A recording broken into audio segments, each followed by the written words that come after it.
Hari ini kita bahas judulnya Al-Ihsan ilal akharina insyirahul bisadr. Berbuat baik kepada orang lain itu akan membuat dada kita menjadi lapang. Atau biasa yang saya katakan setiap saat bahwa ketika kita berbuat baik kepada orang lain, bahwa bukan orang yang kita bantu saja, kita baiki saja yang merasa bahagia, tapi kita yang memberi, yang membahagiakan orang lain juga mendapatkan kebahagiaan yang lebih besar. Kebahagiaan kita lebih besar daripada sebagai pemberi kebaikan, lebih besar daripada yang menerima kebaikan itu. Makanya kajian-kajian kita ini temanya selalu berbagi kebahagiaan. Ya, jadi bukan berbagi duit, bukan berbagi jabatan, tapi berbagi kebahagiaan. Al-jamil kasmihi wal ma'rufu karasmihi wal khairu kata'mihi. Namanya kebaikan, adapun gambarnya kebajikan. Sedangkan rasanya adalah kebaikan. Kebaikan namanya kebaikan. Kemudian gambarnya kedermawanan boleh, dan rasanya adalah kebajikan. Wal khairu kata'mihi. Awalul mustafidin, yang pertama-tama orang yang mendapatkan manfaat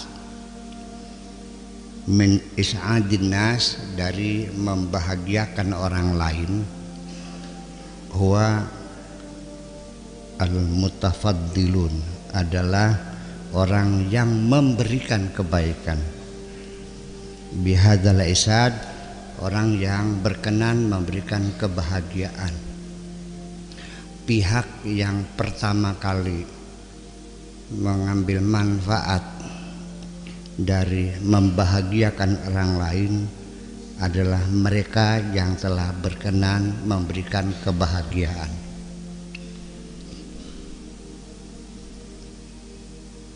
Yajnuna samaratahu, mereka dapat memetik buahnya.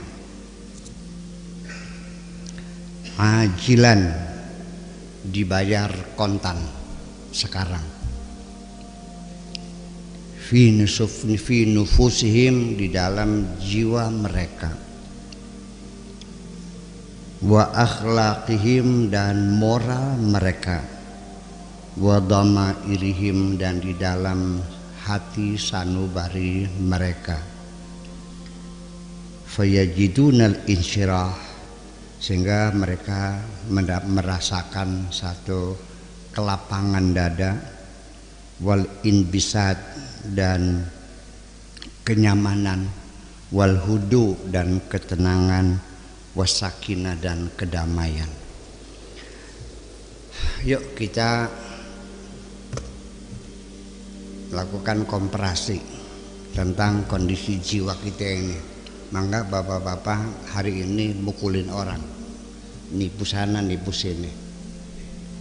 Malamnya tidurnya nyenyak nggak? Ada ngantuknya enggak? Susah tidur, ada kegelisahan, ada ketakutan, dikejar-kejar oleh rasa berdosa yang disebut dengan the feeling of guilty. Tetapi ketika hari ini kita berbagi kebahagiaan, bagi-bagi santun anak yatim, kemudian memperbaiki rumah orang jompo yang mau roboh, kita ngasih makan orang-orang kelaparan, percayalah malamnya tidur kita lelapnya bukan main, ada kedamaian. Pernah merasakan enggak? Pernah merasakan begitu enggak? Sekali-kali deh melakukan perbandingan, hari ini berbuat jahat, nah besok berbuat baik. Baru tahu. Ya. Dan nanti bukan hanya itu. Dari kebaikan-kebaikan yang kita lakukan ini, itu akan menghasilkan atau akan membangun satu the law of attraction, daya tarik, undang-undang daya tarik ini. Dan kita bisa merasakan bahwa orang itu punya daya tarik enggak. Mungkin bapak-bapak pernah naik bis atau naik kereta, duduk di samping orang yang tidak kita kenal. Ya, pernah enggak merasakan kok nyaman sekali dengan orang di samping ini? Kita bertegur sapa, Bapak mau kemana? Mau ke Jakarta. Asli dari mana? Dari Pulau Men. Oh, saya dari Kejaksan.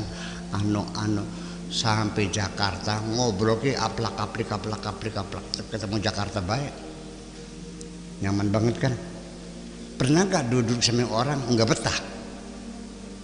Rasanya pengen pindah aja tuh, nggak enak tuh, nggak nyaman. Pernah nggak? Nah itu Bapak sadar atau tidak, kita mengalami semacam itu. Hanya bedanya saya memperhatikan, Bapak-bapak tidak memperhatikan, itu aja persoalannya. Jadi membuat orang nyaman juga, orang hatinya baik, itu aromanya berbeda. Ndeleng raine kesejen. Nyemengit. Nyemengit ya. Kata orang Cirebon mak ndeleng raine kan ndeleng Yunitai. Nyemengit. itu tampilan dari kondisi hati seseorang.